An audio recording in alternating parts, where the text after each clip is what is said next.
نه مقامات کورو داخلی، نه امنیت ملی، نه پروکراتور، یگان مقامات حقوق جزا دادن بغیر سود ندارد. این قانون برای کارمندان مقامات قدرتی نیست، قانون فقط برای مردم بیچاره است.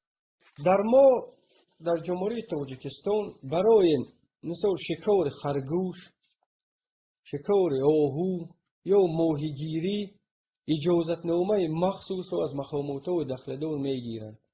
در ما باشد به یگان چیز مردم را مثال میپرونند.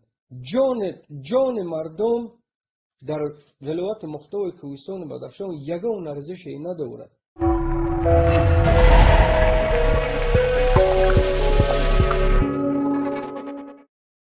هموطنان گرامی، ما ساکنان شهر خارق و ناحیه‌های ولایت مختار کوهستان بدخشان از سالهای 25 تا 28 نوامبر سال 2021 با حس مسئولیت بلند شهروندی با طلبات مردم جمع آمده در میدان اسماعیل سامونی و نمایندگان رسمی حکومت جمهوری تاجیکستان با مقصد به اعتدال آوردن وضعیت سیاسی، تامین صلح و ثبات وابسته یعنی به قضیه سانه 25 نوامبر سال 2021 در دیه تفدیم نوعه روشقلا در نتیجه عملیات اپراتیوی جستجویی گذرانیده شد و شهروند زیوبیکوف گلبدین در آن کشته شد.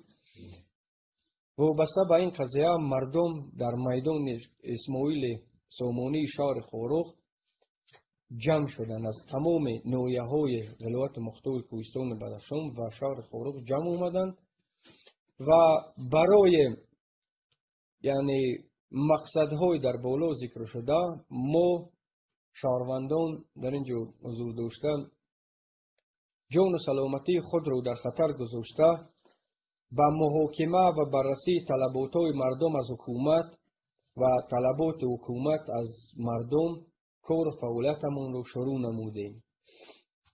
تظاهرات به طور استخیوی و در زمینه هیجان صورت گرفت و آن را یگان کس تشکیل نکرد. در تظاهرات در نزد مقدسات ملت پرچم دولتی جمهوری تاجیکستان از یک طرف و نشان دولتی جمهوری تاجیکستان از طرف دیگر و مجسمه اساسگذار دولت تاجیکان اسماعیل سامونی 17 نفر از تیر یراق و تشفشان کارمندان حفظ حقوق زخمی شدند که 2 نفر آنها به هلاکت رسیدند. در فیلم نیروی قانون فقط مسئله جوابگری برای لطکوب کارمندان مقامات قدرتی برا مانده شده است و درباره جوابگری 2 نفر کشته شده و 15 نفر از تیر یراق و تشفشان زخمی شده یگان گپ و گذار نیست. از اینجا سوالو به میون میبیان. این قانون برای کارمندان مقامات قدرتی نیست، قانون فقط برای مردم بیچاره است. پرینسیپ برابر حقوقی شهروندان در نزد قانون کجاست؟ او برای کیست؟ وی را باید رعایت نماییم، چه از طرف مقامات قدرتی و چه از طرف شهروندان باید رعایت کرده شود. سوال دیگر اینه کجاست اون نیروی ولایت قانون که هر روز از شبکه‌های تلویزیونی درباره اون از طرف زیاییان و کارمندان مقامات دولتی سخنرانی میکنند؟ کجاست اون نیروی ولایت قانون؟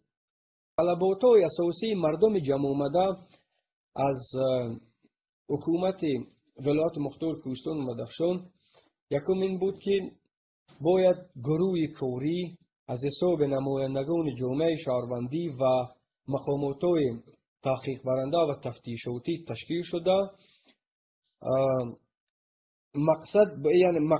مقصد از اون عبارت بود که اما حادثه ای که سانه 25 نوامبر سال 2021 در دیه تفدیم رخ داده بود و در نتیجه گذراندن همون فعالیت اپراتیوی جستجوی شاروان زیوبیک و گلبدین به قتل رسانیده شد و طلب یکم همین بود و مسئله جوابگری و جزا دادن همون گناهکاران. طلبات دیگر عفو نمودن تظاهراتچیان که مردم در اونجا جمع شده بود، بعداً برآوردن نظامیان و بلاک پست‌های لوگی درآورده شده به حدود شهر خورخ و برآوردن نامردگان را از بیناهای ماموری، یعنی دسترسی به علاقه اینترنت و از کار سبکدوش نمودن سردار ریاست حکومت دولتی امنیت ملی در ولایت مختار کوهستان بدخشان. طلبات‌های اساسی نمایندگان رسمی حکومت جمهوری تاجیکستان از مردم از آن عبارت بود که اولا راه دارای اهمیت بین المللی کلما خورخ دوشنبه باید فوراً گشوده شود و میدان اسماعیل سامانی شهر خورخ را مردم ترک نمایند. وابسته به عملیات اپراتیوی جستجویی برمیگردیم به اون واقعه که سانه 25 نوامبر در دیه تفدیم یعنی گذرانیده شد و از اون در نتیجه اون شاروان زیوبیک و گلبدین کشته شد. فعالیت اپراتیوی جستجویی فقط در چهارچوب طلبات قانون جمهوری تاجیکستان در باره فعالیت اپراتیوی جستجویی باید صورت گیرد. هر کسی که جنایت صادر نماید او را فقط سود جزا می‌دهد.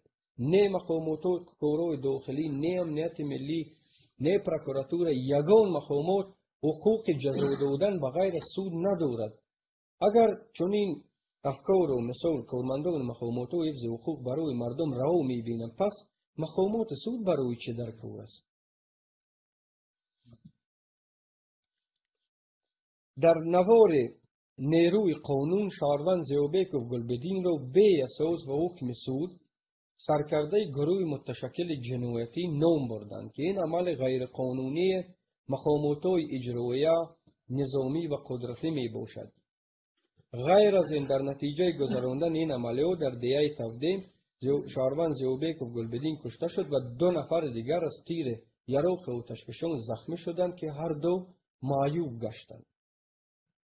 از تاریخ همه ما و شما میدونیم که گرمانیای فاشیستی یعنی جنگ دوم جهانی را آغاز کرده، در نتیجه اون بغیر از تلفات مالی و اقتصادی 60 میلیون آدم درگذشت.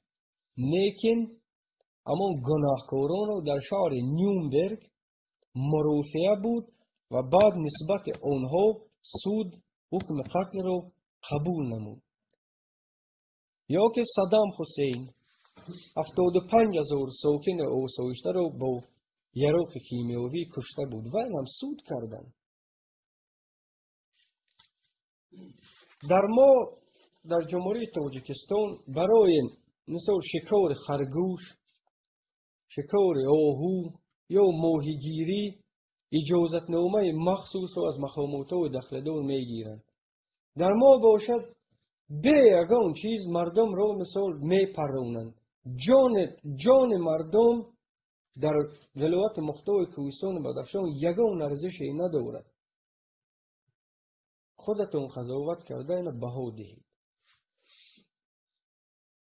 چون این نوارهای بی اساس، یک طرفه و نادلانه می توانند به کار همون تفتیشات و وضع آرامی و تنجی جامعه و دولت را می توانند خللدار نمایند. ما شهروندان قانونبردار جمهوری تاجیکستان، ساکنان ولایت مختار کوهستان بدخشان از شهر خورخ و دیگر ناحیه‌های ولایت مختار کوهستان بدخشان یگان حامی سرکرده گروه متشکل جنایتی نداریم و اعتراف هم نمی کنیم. فقط با مردم و نمایندگان رسمی حکومت جمهوری تاجیکستان از سانه 25 نوامبر سال 2021 تا امروز با مقصد حمایه صلح و ثبات، عدالت سودی، امنیت شهروندان، تنجی و امونی و رشد جامعه و دولت کور فعالیت کرده استوده. اگر یگان کس و یا قوه جنایت پیشا ما رو اداره می کرد و ما مقصد و نیت صادر نمودن جنایت می داشتیم، خللدار و ویران نمودن وضع تنج و صلح و آرامی جامعه رو می داشتیم، ما از منبر دیگر طلبات و دعوت رو عملی می نمودیم. اما دعوت ما از مردم فقط برای حمایه صلح و تنجی، آرامی جامعه و عدالت سودی بود و خلاص. این وجه ها رو بغیر از بعضی نمایندگان حاکمیت و اداره های دولتی مردم عادی تصدیق نمودن آموده هستند. تمام گفته ها و وجه های آورده شده در اظهارات ما با دلیل نوارهای ویدیویی و عکس ها تصدیق خود را یافتند و در آینده دسترس عامه وسیع خلق خواهند شد. تشکر به دقتتان.